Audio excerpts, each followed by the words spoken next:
CTI থেকে এসেছি আমরা শুটিংয়ে, গভর্নমেন্ট প্রজেক্টে আমাদের কোর্সের শুটিং মূলত। হ্যালো এভরিওয়ান, আমরা চলে এসেছি একদম সমুদ্র সৈকতে।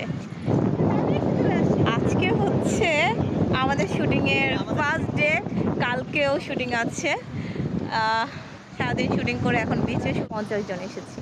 জীবনে প্রথমবারের মতো কক্সবাজার শুটিং করলাম। হ্যাঁ, ভীষণ ভীষণ ভীষণ ভালো লাগছিল। এটা হলো আমাদের টিম, সকলে আসেনি কারণ হচ্ছে বিচের মধ্যে ওইখানে ফুটবল টিমটা দেখছেন ওইটাও আমাদের টিম, এবং চারপাশে যাদের দেখছেন পুরোটাই আমাদের টিম।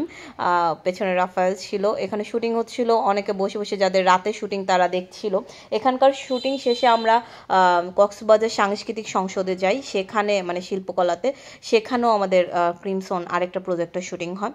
তো সারাদিন খুব ভালো কেটেছে, কারণ কক্সবাজার গিয়েছি এটা আলাদাভাবে অনুভূতি হয়নি, শুটিংটা নিয়েই ব্যস্ত ছিলাম। এখানে আমাদের ক্রিমসনের শুটিং হচ্ছিল।